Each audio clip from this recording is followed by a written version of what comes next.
Smart summary Hindi में आपका स्वागत है।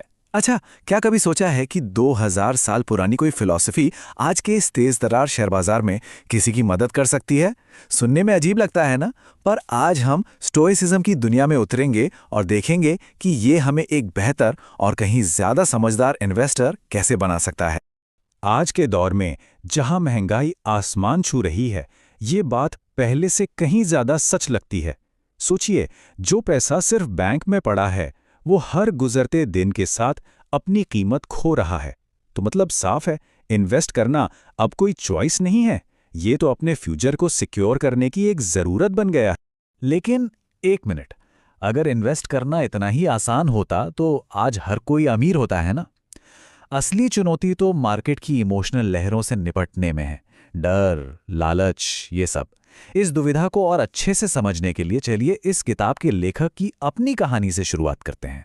जरा सोचिए, एक इंसान जिसका काम ही दूसरों को पैसों पर सलाह देना है, वो खुद 2008 के फाइनेंशियल क्राइसिस में अपना पैसा डुबो बैठता है। यह अनुभव उन्हें एक बहुत कड़ा सबक सिखाता है।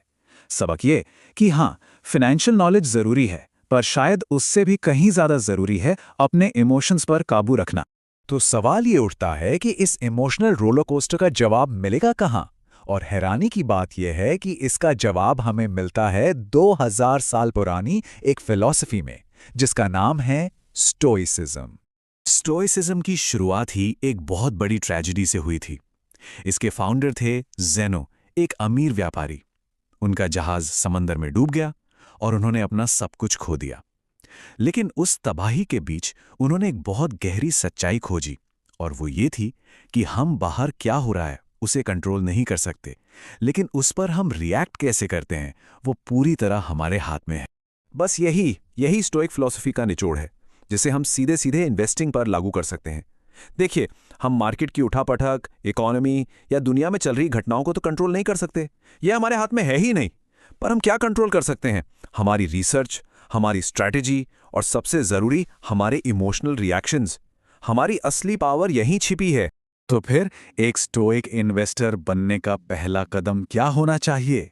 देखिए, मार्केट में पैसा लगाने से भी पहले सबसे पहला इन्वेस्टमेंट अपनी सबसे बड़ी एसेट पर करना है, और वो एसेट है हम खुद। जेसी लिवरमोर की कहानी तो बिल्कुल अविश्वसनीय है। सोचिए, एक लड़का जो खेत में पला बढ़ा, जिसके पास कोई फॉर्मल एजुकेशन तक नहीं थी, उसने एक स्टॉक ब्रोकरेज में बोर्ड बॉय की तरह काम शुरू किया। उसके पास पैसे तो नहीं थे, लेकिन उसके पास एक कमाल की काबिलियत थी। वो थी मार्केट के पैटर्न को पहचानने की। यही स्किल, यही काबिलियत उसकी असली दौलत थी, जिसने उसे वॉल स्ट्रीट का लेजेंड बना दिया। तो सवाल ये है कि हम अपने स्किल्स को कैसे बिल्ड कर सकते हैं?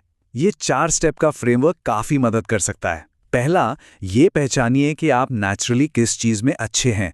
दूसरा, उस फील्ड के बेस्ट लोगों से सीखिए। तीसरा, जब आप बेसिक्स में माहिर हो जाएं, तो अपना खुद का एक यूनिक स्टाइल डेवलप करें। और आखिर में, हमेशा याद रखिए कि ये एक मैराथन है, कोई 100 मीटर की रेस नहीं। तो बर्नआउट से बचना बहुत जरूरी है। ठीक है, तो एक बार जब हमने खुद पर काम कर लिया, तो अगला कदम है बाहरी दुनिया को समझना, मतलब कि मार्केट को। और एक बात समझनी होगी, मार्केट सिर्फ नंबर्स और चार्ट्स का खेल नहीं है, ये तो साइकोलॉजी का खेल है। मार्केट असल में 3 मेन पिलर्स पर टिका हुआ है। पहला, कंपनियों की अर्निंग्स, मतलब उनका मुनाफा। दूसरा, मैक्रो फैक्टर्स जैसे इंटरेस्ट रेट्स वगैरह। और तीसरा, जो शायद सबसे अनप्रिडिक्टेबल है, वो है कलेक्टिव साइकोलॉजी, यानी भीड़ की सोच। देखिए, लॉन्ग टर्म में तो कंपनी की कमाई ही मैटर करती है, लेकिन शॉर्ट टर्म में भीड़ के इमोशंस यानी डर और लालच ही असली किंग मेकर होते हैं। यही 2 इमोशंस हैं, डर और लालच, जो मार्केट के साइकिल को चलाते हैं। जब डर का माहौल होता है, तो लोग पैनिक में आकर सब कुछ बेचने लगते हैं, और यहीं पर समझदार लोगों के लिए मौके बनते हैं। और जब लालच हावी होता है, तो लोग बिना सोचे समझे कुछ भी खरीदने लगते हैं, जिससे मार्केट में बबल्स बनते हैं। एक स्टोइक इन्वेस्टर इन इमोशंस का शिकार नहीं बनता, बल्कि वो इन्हें समझता है और अपने फायदे के लिए इस्तेमाल करता है। और इस बात को वॉरेन बफे से बेहतर कौन कह सकता है? उनका कहना है, जब दूसरे लालची हों तो डरो, और जब दूसरे डर रहे हों तो लालची बनो। ये बस भीड़ से अलग चलने की बात है। जब सब इमोशनल हो रहे हों तब लॉजिकल बने रहने की बात है। इन्वेस्टिंग में मास्टरी का सार बस यही है।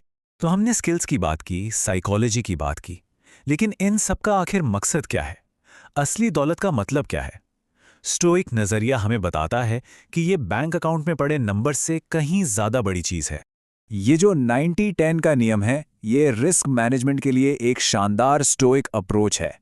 ये आपको अपनी फाउंडेशन को सेफ रखने देता है, यानी वो हिस्सा जो आपके कंट्रोल में है, और साथ ही ग्रोथ के मौकों के लिए थोड़ी सी जगह भी छोड़ता है।